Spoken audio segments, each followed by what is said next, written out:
নমস্কার বন্ধুরা, সাথী কুকিংয়ে সবাইকে স্বাগত। আপনাদের যখনই কিছু মন পছন্দ খাবার খেতে ইচ্ছে করবে, ইউটিউবে গিয়ে লিখুন সাথী কুকিং আর আমার চ্যানেলটি সাবস্ক্রাইব করে রাখুন। নতুন কোনো রেসিপি ছাড়লে সবার আগে আপনাদের কাছে পৌঁছে যেতে পারে। আজকের আমি নিয়ে চলে এসেছি ভেজ মাখন বেগুন। তাহলে দেখা যাক আমার কী কী উপকরণগুলো এখানে লেগেছে। এখানে আমি দুটো বেগুন নিয়েছি। বেগুনটাকে এইভাবে আমি কেটে নিয়েছি। আর বন্ধুরা, শেষ অবধি দেখার জন্য অনুরোধ থাকলো, ভিডিওটাকেও স্কিপ করে দেখবে না, তাহলে রেসিপিটা বুঝতে পারবে না। আর এখানে আমার লেগেছে দেখো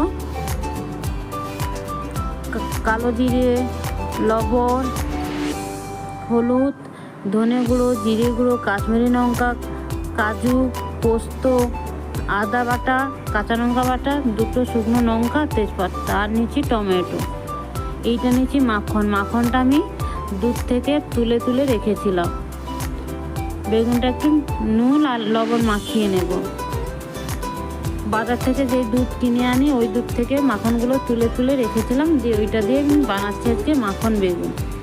এবার আমি গ্যাসের মধ্যে একটা কড়াই বসিয়ে দিয়েছি। ওর মধ্যে আমি তেল দিয়ে দেব। অল্পই তেল দিলাম বেগুনটা ভাজার জন্য, 2 চামচ মতো তেল দিলাম। আর আমার ভিডিওটা যদি ভালো লাগে বন্ধুরা, কমেন্ট করে জানাবে রেসিপিটা কেমন হয়েছে। আর নতুন কোনো বন্ধু হলে চ্যানেলটা সাবস্ক্রাইব করার জন্য অনুরোধ থাকলো। আর বন্ধুরা, লাইক করতে কিন্তু কেউ ভুলবে না কিন্তু। বেগুনটাকে আমি এইভাবে ঢাকা দিয়ে ভেজে নেব। এইভাবে বেগুনটা কাটলেও দেখতেও খুব ভালো লাগে।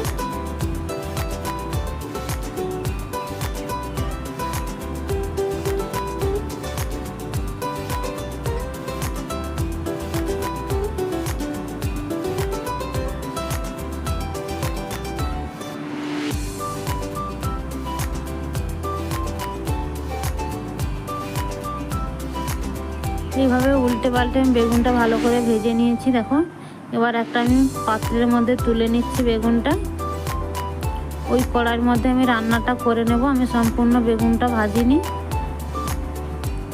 ওর মধ্যে আমি 1 চামচ তেল দিয়ে দিলাম। আর ফোড়নের জন্য দিয়ে দেব আমি 2টো শুকনো লঙ্কা, 1/2 চামচ কালো জিরে, আর একটা তেজপাতা আমি এভাবে কুচি করে দিয়েছি। দিয়ে এবার যখন মিষ্টি একটা গন্ধ বেরোবে, ফোড়ন থেকে দিয়ে দিলাম আদা বাটা। আমি 1 চামচ দিয়েছি। আর কাঁচা লঙ্কা বাটা দিয়েছি আমি পরিমাণ মতো। তোমরা যদি ঝাল বেশি খাও তাহলে ঝাল বেশি দিতে পারো, আমি একটু অল্প ঝাল দিয়েছি। এবার একটু জল দিয়ে দিলাম। দিয়ে আমি এবারে হলুদ গুঁড়ো 1 চামচ দিয়ে দিলাম, ধনে গুঁড়ো 1 চামচ,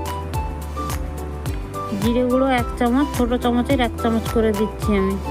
আর কাশ্মীরি লঙ্কার গুঁড়ো 1 চামচ দিয়ে আমি মশলাটাকে ভালো করে কষে নেব।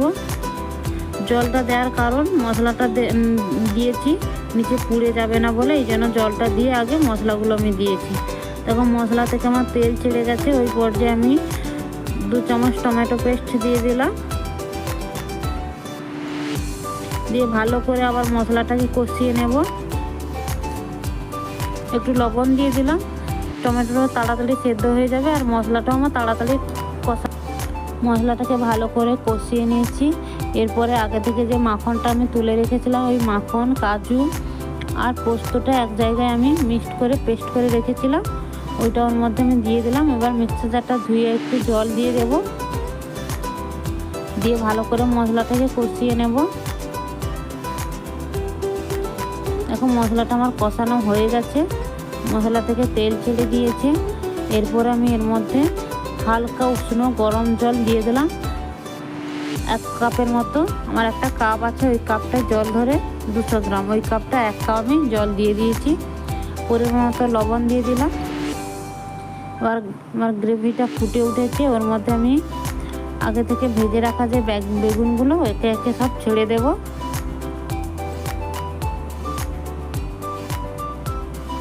বন্ধুরা, রেসিপিটা কেমন হয়েছে কমেন্ট করে জানাবে। এভাবে ঢাকা দিয়ে আমি রান্নাটা করে নিচ্ছি। গ্যাসের ফ্লেমটা লো রেখেছি। দেখো 1 চামচ চিনি দিয়ে দিলাম, যেহেতু নিরামিষ না রান্না চিনি না দিলে একটু ভালো লাগে না। এটা তোমরা দিতে পারো না দিতে পারো। দেখো হয়ে গেল আমার মাখন বেগুন, কত সুন্দরভাবে হয়ে গেল। রেসিপিটা কেমন হয়েছে বন্ধুরা কমেন্ট করে জানাবে। এইটা তোমরা ভাত, রুটি, লুচি সবার সাথে খেতে পারো। এবার তোমাদের সার্ভ করে আমি দেখাচ্ছি। দেখো কত সুন্দরভাবে হয়েছে, আর কালারটাও খুব সুন্দর হয়েছে, খেতেও খুব টেস্টি হয়েছিল। যদি ভালো লাগে একটা লাইক, কমেন্ট, শেয়ার করবে। দেখা হবে নতুন একটা রেসিপি নিয়ে। ভালো থেকো, সুস্থ থেকো। দেখা হচ্ছে নতুন একটা রেসিপি।